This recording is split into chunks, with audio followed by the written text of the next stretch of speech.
بسم اللہ الرحمن الرحیم۔ یہودی حضرت علی رضی اللہ تعالیٰ عنہ کے علم سے بہت زیادہ حیران ہوا کرتے تھے۔ ایک بار یہودیوں نے منصوبہ بنایا کہ کوئی ایسا بندہ تلاش کیا جائے جو حضرت علی کے سوال و جواب میں مقابلہ کرے۔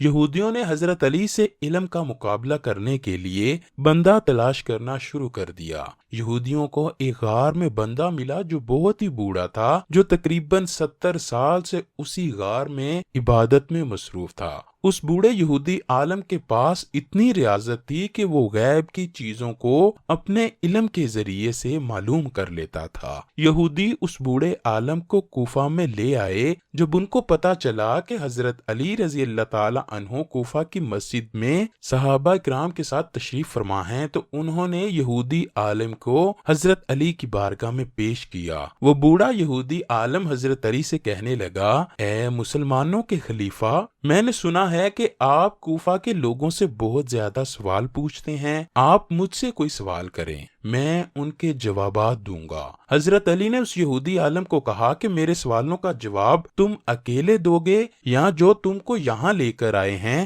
وہ بھی تمہارے ساتھ میرے سوالوں کا جواب دینے کے لیے تمہاری مدد کریں گے؟ یہودی عالم نے کہا، اے علی، آپ سوال تو کریں، آپ کے سوالوں کا جواب دینے کے لیے میں ہی کافی ہوں۔ مسجد میں موجود لوگوں نے حضرت علی سے کہا، اے امیر المؤمنین، آپ اس یہودی عالم سے سوال کریں۔ حضرت علی رضی اللہ تعالی عنہ نے اپنے ہاتھ کو پیچھے کر کے مٹھی بند کی اور پھر ہاتھ کو یہودی کے سامنے کر کے یہودی سے کہا کہ بتاؤ میری مٹھی میں کیا ہے۔ یہودی نے آنکھیں بند کی اور اپنے علم کے ذریعے سے اندازہ لگانا شروع کیا۔ تھوڑی دیر کے بعد یہودی عالم نے جواب دیا، اے علی، ابو قبیس کے علاقے میں فلاں درخت پر ایک گھونسلے میں فاختہ کے انڈے دیے ہیں، ان انڈوں میں سے ایک انڈا آپ کی مٹھی میں ہے۔ وہاں سارے مجمع کی نظریں حضرت علی رضی اللہ تعالی عنہ کی مٹھی پر تھیں۔ جب حضرت علی نے مٹھی کو کھولا تو حضرت علی کی مٹھی میں سچ میں فاختہ کا انڈا تھا۔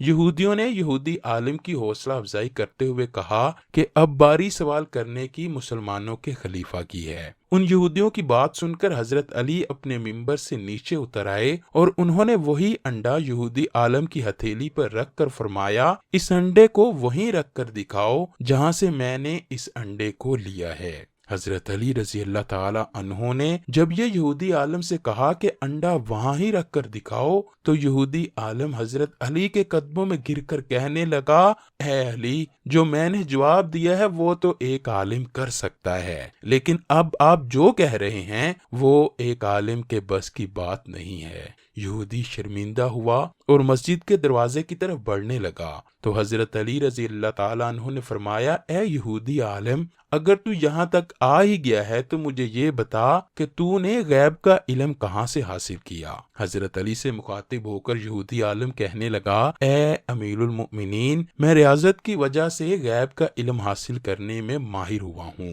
حضرت مولا علی نے فرمایا، یقیناً تو نے اپنے نفس کو مار کر یہ مقام حاصل کیا ہے۔ یہودی عالم نے جواب دیا، بالکل صحیح۔ حضرت مولا علی نے یہودی کو پوچھا کہ تو اپنے نفس کو مارنے کے لیے کیا کرتا ہے؟ یہودی نے جواب دیا کہ میرا نفس جس طرف مجھے مائل کرتا ہے میں اس کام کو کرنے سے پرہیز کرتا ہوں، اور جس کام کو کرنے کے لیے میرا نفس مجھے روکتا ہے میں وہ کام ضرور کرتا ہوں۔ میں کلمہ نہ پڑھنے کے باوجود بھی اپنی ریاضت سے غیب کی چیزوں کو دیکھنے کی صلاحیت رکھتا ہوں۔ حضرت علی رضی اللہ تعالیٰ عنہ نے یہودی عالم سے پوچھا کہ جو تیرا نفس کہے گا وہ تو نہیں کرے گا؟ یہودی نے جواب دیا، جی بالکل میں نہیں کروں گا۔ حضرت علی نے کہا کہ تیرا نفس کیا کہتا ہے کہ تو مسلمان ہو جا کہ نہیں؟ یہودی عالم نے کہا، میرا نفس مجھے یہ اجازت نہیں دیتا کہ میں مسلمان ہو جاؤں۔ حضرت علی رضی اللہ تعالیٰ عنہ نے فرمایا، اگر تیرا نفس تجھے کہتا ہے کہ تو مسلمان نہ ہو تو پھر تو مسلمان ہو جا،